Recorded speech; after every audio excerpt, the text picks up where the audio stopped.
Thank you for listening to the Speaking Out on Sex Abuse podcast with hosts Clara and Jimmy Hinton. If you're new to the podcast, please look us up on your favorite podcast app, subscribe, like, and share so that you never miss an episode. If you'd like to further support us, visit patreon.com/speakingout and check out the different rewards. You'll find exclusive rewards if you sign up as a patron of the podcast. Thank you for your support, and let's get into the show. Welcome to this week's podcast. Thank you, as always, to our patrons who make the podcast possible. If you would like to sign up, visit patreon.com/speakingout. Is that right? I mean, yes. And I'm like looking at you thinking, Jimmy, did you go blank? Well, yes. it's in our Yes. intro. Yeah. You got the point. Yes. It's been a long day. It's been a long weekend. But visit our Patreon page and look at the different tiers. We have a lot of different options, a lot of different rewards.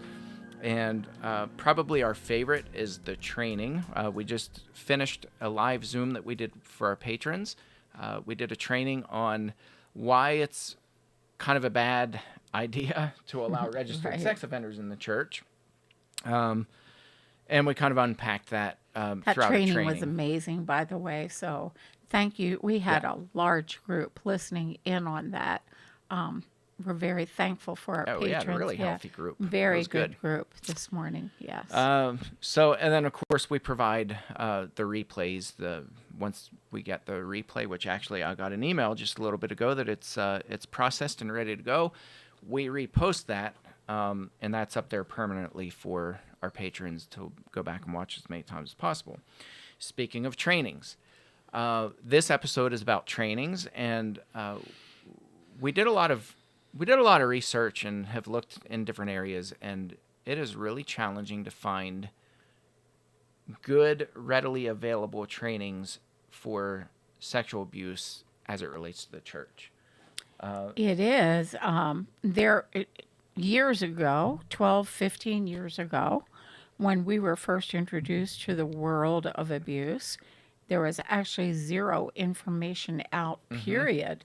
Very, very little. There were a couple books, and even those books were outdated. Now we have books, many books, and yours among one of them, that are excellent books, but trainings were lacking in. Yeah. Yeah, they still are, and I find that a little bit, I don't want to say troubling. Maybe it's troubling, but it's interesting, and maybe it's just because it takes so much time and effort, and the research part of it. I think the research part is where we're lacking. Oh yeah, yes. Like you mentioned, a lot of the Yeah. research is, Anna Salter obviously was a pioneer. Gene Right. Abel, Right. you have some of these pioneers that they did their research in the 70s and Been 80s. years ago, which I'm not saying abuse has changed, but techniques have changed along the Yeah. way. And our knowledge of abuse has definitely broadened, and we know more than we did 40, 50 years ago. Yeah. So obviously our trainings need to be up to par with that. Yeah.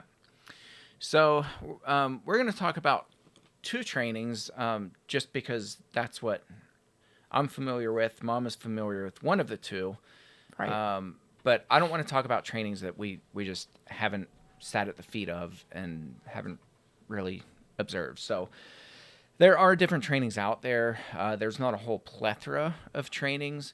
And what I don't like is when I buy a course, and you spend, some of those courses, like I've paid You up to have to- $5,000 a right. course. Not on abuse, but for various courses, I've paid anywhere from $100 to $5,000 on the top end. And, what's a shame is when you get a course, thankfully that wasn't the case for the high dollar one. I got what I paid for on that, but I've had other courses where I've paid maybe a couple $100 and it was just worthless. Right. And I want buyers to be weary, that there may be options out there, but they may not be the best. And so we'll talk about two different trainings, and the first one is GRACE, so Godly Response to Abuse in the Christian Environment. They do an in-person only training. I was one of the facilitators for that training since the very beginning. That was 4 or 5 years, and I can't remember. I have no concept of time. But I recently, last year, had resigned from that. Just my plate was very full. It was nothing Grace did at all. My plate was very full, and I just wanted to lighten up Oh, yeah, that travel portion sure. of my life. Right. So I no longer do those trainings, but I was doing them up until recently, and they're excellent. They're really, really good. I don't know what they cost. I never asked. I knew what I got paid, but I didn't ask, and I don't know what it is now. But I know that they're really good because they're in person, and there's prep work before trainers wind up on the premises. There are certain books that leaders have to read.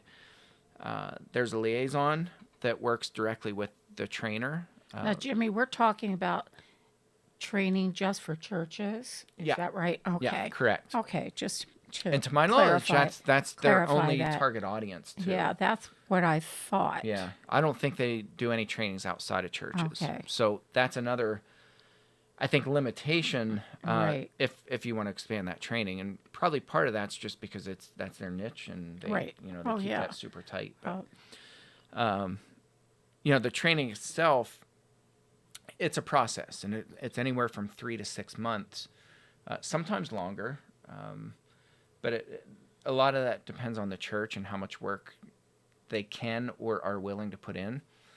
And then at the end of that, like basically we can stamp them, and they used to call it certification. They no longer call it that. But it's basically we can give our approval and say we feel that this Okay, church right. has really made vast improvements, Okay. and they're really ready to kind I of think that's take the great reins and that go. there is such a training. And as you and I were talking, this training is faith-based. It's based on Yeah, scripture. 100%. Yes, so that's important. And that's the also. other part of the training. It's heavy on theology, which I'm actually a fan of. I think that's a really Right. good thing, because that's the one area where churches get it wrong so badly. Even Rachel Denhollander has said, bad practices stem from bad theology. It begins with this bad theology that says, well, Right. God wants everybody to come in, and it doesn't matter Right. what you've done, and let's all just hold hands and sing hymns together, and As life. kumbaya along in life. Yep, life will go Okay, on, and right. so they really dismantle this training, dismantles a lot of those bad notions, but using scripture and contextually. Right. And so I think that portion of it is super strong. There is a facility walkthrough, which I really like. I helped develop that whenever it was in the beginning phases. And the facility walkthrough, what it does is it shows you a real in-person life scenario of what it's like if an abuser walks through your building. So you're able to spot vulnerabilities not only with the structure, but with the people itself and with your policies. Which I think is probably, to me, the most fascinating and the most incredible part of the training, because it's real life. I thought it was the most It is, valuable. yeah. From- It's real life being put into practice. Yeah, from the feedback I got when I was doing trainings, they said that was definitely the most eye-opening part. Right. And that's because seeing is believing. And, Right. I would ask churches, well, how safe, if you were to rate your church, how safe do you think you are right now? And that varied a little bit, but, I did one sticks out in my mind where I was doing my walkthrough during a Sunday school time, and this little autistic boy just bolted out of a room and took off for an entrance or an exit that was right by a busy highway. And he was quick too. And this lady came running out of the room, and she was able to grab him before he went out the main door. And so my liaison was there, and he was actually a little bit embarrassed, and he kept apologizing. And I was like, well, don't apologize. That's real life. That's real life. It's real and that's life. why we're Right. doing this walkthrough, Right. to show you anything can happen. It's not just Yeah, abuse. Right. It's not just abuse in plain sight. There's a plethora of things that can and will go wrong. You need to be ready for them. I never thought of so many things that could happen within the walls of a church building, pertaining to abuse until seeing this part of the training. Yeah. Never thought about it. And that just shows how naive I have been, and thousands of other parents, actually. We assume that when we go to church, it's a very safe place. Well, and part of it may be naivety, but I think a bigger part of that is we're so conditioned to realize that when our kids are in what should be a safe place, that they're automatically safe. And so as long as they're within the four walls, we have teachers, we have Right. We think fellow they're Christians, well, we have all kinds of eyes that are right. looking out for my kids. That couldn't be farther from the truth. Right. In reality. And it's not that people aren't looking out for your kids. It's that we have so many blind spots and so many vulnerabilities, both structurally within the actual structure of the building, but also with people's attention. And Right. we talk about that Exactly. in our trainings, the spotlight of attention. Right. Our attention is wildly unfocused and distracted and easy It to is. take advantage And of. when I think back of the abuse that has taken place in restrooms, I think about it. I personally, I never escorted you kids to a bathroom in church. Yeah, I always take my kids. Yeah, to and a see, I bathroom. never did. Was all I have to go to the bathroom. Well, go ahead and go. Who did I know who was roaming the halls or Yeah. who was in the Yeah. bathroom waiting for a child? Does this stuff happen? Absolutely. How do we know? We know firsthand. You've had conversations with your father, for instance, about things like that. Never Yeah. in my mind would I have thought that until you brought to light in the training that you were doing Yeah. these kind of things. Yeah, so those are a lot of the strong points.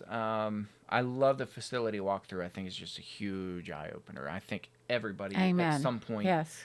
if nothing else, like I actually visited. It was a mega church down south, and they had hired me just to do a walkthrough. I could And I was see like, why. That's Well, I could see why. like that was Yeah. eye opening too. And wow. ironically, while I was there was a tornado warning, and we had to gee. shelter in place. Whoa. Oh, Like, wow. I'm doing this Yeah. walkthrough, Wow. and I mean, this place was massive. And I'm taking notes and, talking to people. I had to do it in groups. So I think I was busy that weekend. I think I Wow. did four or five separate groups and still didn't hit every square All foot the of that building. places, yeah. But as we're doing it, there was a tornado warning, and I was like, this is what I mean. Like, anything can happen. Right. And it was during a super busy thing. It wasn't a church service, but it was something for the youth. Like hundreds of kids were Wow. there, and I was like, An here's abuser's here's a paradise. here's And a prime time. abusers, yeah. Let's watch what There it happens. is, Like, yeah. are you guys prepared Wow. that in a moment's notice you can have every head accounted for, that people are where they're supposed to be, and that you don't have people roaming around? Like, that's real life. And another thing, Jimmy, I think we think when we mention the word abuse, it means rape only to a child. There are numerous ways a child can be abused very quickly, very methodically, and very traumatically. Yeah. And another time, another podcast, but this abuse can happen so fast, and the lingering effects can be a lifetime, Yeah. really. Absolutely. And yes, and I've heard story after story after story like that. So that's why we're so concerned about keeping the confines of the church safe for Yeah. children. Yeah, I just have to reprogram people for how they think and what to look for. Because Right. I've had we have police officers. And I say, all right, invite them on the walkthrough Right, and watch right. what happens. Because I'm telling Exactly you, right. there are 1,000 different vulnerabilities. Exactly and correct. things that these officers, and I've had them on walkthroughs with me, like things that they never even thought of. Right. So it is good to have people who are trained to think differently. Excuse me, but you can enhance that and take that even further. So right. that's the whole point of that. So there's a walkthrough. There's there's a policy building or policy enhancing. If there is no policy, we begin from the ground and work our way up. If there's a current policy, a trainer will. I say we. When I was there, we the trainers would kind of walk them through that policy building phase, and it was a requirement that at the second ground visit, there are 2 ground visits spaced a few months apart. At that second visit, they have to have that policy just about wrapped up. That's wonderful. Yeah. So, there's movement, there's accountability, there's a flow to it. You have trainings for all the church, and then you have trainings for just the leaders. You have kind of breakouts. You have meetings that you have with the leadership. So it's really well-rounded. At the very least, this type of training that you're talking about brings an acute awareness to everyone that abuse is for real. Yeah. And it can happen Yes. anywhere, including within our churches. So Yeah. I think that's critical Yeah. for us. So, yeah, I like all of that. The theology, the abuse dynamics, there's a lot on survivor trauma and those dynamics. There's a lot of time for Q&A. Like I said, you're working one-on-one with Right. the liaison throughout this whole process. And I really like And that so anything that crops aspect. up, Right. and that's happened before, where they're like, "Oh my goodness, we just had this." Just one of a lot of examples, but we just had some guy show up, a visitor, and this person on the sex offender registry, and we've Right. not What do we experienced do? this before. Yeah. So what do we do? Right. So it's those sorts of things where having somebody there to help you navigate real time, real life experiences is really beneficial. It sure That's is. something that Yeah. in online training you're not going to get that, and even other in-person trainings you're not going to get that. Right. So I like that process part of it. I do too. From start to finish. So that's very powerful. So that's that training in a nutshell. And then we'll talk about our trainings that we're doing for our patrons, which very soon the groundwork is laid, but that's going to be available too for purchase. These trainings will be available for the public at a very low cost. So I had done in-person trainings, and my specialty is abuse in plain sight. And so that kind of helped me expand too to trainings for the military. I've done multiple trainings for the military. Right. I've done prison staff. Police officers. Yeah, Western Pennsylvania was like the biggest annual meeting of all the corrections officers in Western Pennsylvania. So I keynoted that. Was a keynote speaker and did a training. Yeah, police officers, police departments. I've done multiple schools, churches. So Right. I've expanded, my trainings beyond that because abuse is everywhere. Right. Exactly.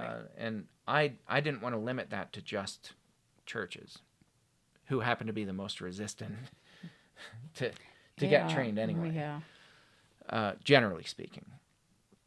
But those trainings really focused on a couple things. One was the theology part, and that was very strong. And even in secular situations, I still talked Bible. And I told them, like, you can be a flat-out atheist. And I'm not here to proselytize and convince you to become a Christian. That's not my goal in doing a training.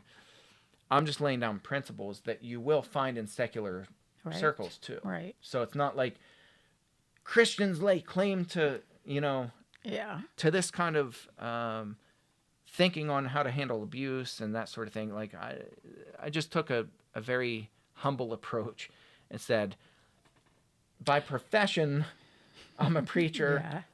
I'm going to use Bible verses, and we're going to talk Bible. Well, you build a foundation based upon the truth that you know to be true. Yeah, and to my knowledge, I never had anybody get offended by that. I've had plenty of atheists, in my audiences. Sure. And, we never clashed, and I've had You're many not thank you. clashable. I know. You're just not clashable. I know. I'm such a lovable guy. Yeah. So what we decided to do is shift these trainings to only online, kind of an opposite approach of Grace, because I have young kids. Right. Yes. Granny's getting up there in years. I don't know if you've noticed. Granny's not traveling as much. He likes to get that in, doesn't he? He likes to just remind me of the old age creeping in. Yeah, we don't know. We don't know how much more she has left in her. So Isn't this awful? I have to hear this every day of my life from my kids. Every day of my Granny, life. you're probably in better shape than I am. That's the sad don't reality. know. I don't know. That's the We'll sad see. part. I probably would. You'd give me a run for my money. I would. I'm going to. I Believe know. me. Championing up here for summertime, pushing that lawnmower. That's right. I'm getting ready. That's right. But I decided to shift completely online because my kids are young. We are very busy at the church and in the home and with sports. And I think it what's was just nice too about much. online, Jimmy, is you can repeat the training, you can watch it, Mm-hmm. and if others are like me, I don't grasp everything the first time around. Yeah, I have to same watch here. again and again. First time around, I'm usually taking notes, Mm-hmm. and I get hung up on maybe one or two things, and I miss a big majority of what's going on. But with a training where I can replay, it's like, wow, I missed this, I missed this, I missed this. And we can watch at our convenience. Yeah, exactly. Which is great. Exactly. So You we can watch need it both. when you want, where you want. Right. I think both are incredibly important. Yeah. And we do need both. But I really like the online for those reasons. Yeah, I don't know that one is more superior than the No. other. Both have strengths and weaknesses, Right. whether it's in person or online. But I just have decided to go that route, and we've done that with our patrons. And we were patron only, but now we're going to expand and offer those trainings too for a small fee on a rental basis. Right. So you rent it for 3 months at a time. Which will be wonderful for and- those who need this training and are seeking and searching Yeah, for a training. absolutely. Yeah. But as far as what's in the training, like what I like about what we do is that there's a lot of interactive. We actually show people online. Like we Yes. went through, I think for me, one of the most informative ones, just doing the back work and also presenting it, was when we were looking people up, looking their records Oh, yeah. up. Oh, that was incredible. Because you That realize was how an amazing training. Yes. you realize how broken the databases are, Right. and that if you pay for a service that Mm-hmm. you're like, oh, I'm just gonna look this person up, I'm gonna pay $50 or whatever and do a sweeping background check on no, them, you realize Yeah. that's not a good idea. No. That training was amazing. I think that will help thousands upon thousands of people. Yeah. But the training as a whole, there are so many different parts of this training that I think are incredibly valid and incredibly helpful that people will want to go back many times over. The abuse in plain sight, Yeah. that still blows me away, Yeah. that part of the training. Totally blows me away. I've heard it umpteen times now, but it's fresh and new for me every single time. Yeah, and that's It- one it of those really that is. I mean, truly seeing is believing. So you can lecture all day long. Or you Right. can tell people all day long that you're not as perceptive as you think you are, that if you think you're keeping an eye on somebody, That training. you can tell them all day long. And I'm talking about myself too. Right. Like I would be like, yeah, okay, pal. Trust me, I'm good. I'm a people That watcher. I training, know how to just watch people. that portion of the training is so valuable. Mm-hmm. I can't even tell you people how valuable it really is. Yeah, I feel like it's really a hybrid of a bunch of different things. So we merge theology with psychology, with science. You have neuroscience, Right. And then you have There's just the- mathematics involved. just the There's nuts and bolts too of everything. years of grinding and Yes. realizing what works and what doesn't. Ooh, So there's the Crazy stuff. practical part that it's not like Professor Jimmy and Professor Clara. We're going to stand at the chalkboard Oh, and no, not at tell you all. all the theories of abuse. We're saying we've lived so many different angles Yeah. of just trial and error and heartbreak and sorrow and church splits. Well, and, what- like we've lived through all of it. What has fascinated us and maybe intrigued us enough to dig so deeply into this is how did we live in a home where abuse was going on for so long and not see it? Yep, that's right. How did we do that? That one question has really, really driven me half crazy. Yeah. And as I participate and see that part of your training, the training, I can get a bit of, I won't call it comfort, but at least a bit of knowing that, hey, I didn't have the right training. Yeah. I didn't know what to Yep, look for. exactly I right. didn't know what I was seeing. Yeah. So, I would phrase it this way. We didn't see this no. so that you can. There you go. Okay. There you go. We have so Yes. much heartbreak and so much carnage that was done Right. to innocent souls because we didn't see it. Exactly right. And we don't ever want that to happen to any other person. I would never in want the world. anybody to go through this. No. Never. And it makes you realize how incredibly skilled the abusers are and how incredibly skilled we need to be Right. so that we can respond to it. Oh, wow. Yes. Because Yeah. just getting a mandated reporter training and saying, well, sounds like a tornado. I was going going to say this wind is just blowing, really blowing your house. Look at that curtain blowing. Yeah. Yeah. Yeah, things Wow. are getting wild here, people. So Yeah. maybe we better hunker down. Speaking of Ooh, tornadoes, yeah. but it really opens your eyes and you realize, man, abusers are so incredibly skilled, and we need to be skilled too. And it's kind of like saying, we're going to send you into this very packed place where sickness abounds. Let's say you have a developing nation where there's just, Haiti had their cholera outbreak. They've had all these outbreaks. It'd be like sending somebody there and being like, all right, you will see sickness. You will see people who are on death's bed, ready to die because they're so sick. Good luck. You don't do that. No, What you do is no. Right. you train people. Right. Even if they don't have a medical background, you train people and give them the basic understanding of, okay, how does this disease work? Right. Like, what are the symptoms to look for? And how do I treat them until somebody can get there who has a Absolutely. much deeper understanding Yes. of the medical field and who And can how do I actually keep treat myself them properly? safe? How do I keep That's right. How do I keep myself from and my loved contracting the- ones safe? Yeah, from Yeah. contracting the disease. Right. So that's kind of what we're doing is, we really want to prepare people, and it's impossible unless you go to a university and get an actual degree in abuse dynamics. It's impossible to be Another thing fully that's fluent. validated for me was that abuse is not a mistake. It Right. is very, very well thought out. Mm-hmm. It is very well designed by the abuser to hurt, to harm. Absolutely. And so it's not a slip that happens, as some would tell us. Whoops, I slipped and I probed my hands at the wrong place. No, that's not what happened. Right. It was very intentional. And that to me was a very validating point that I needed to hear.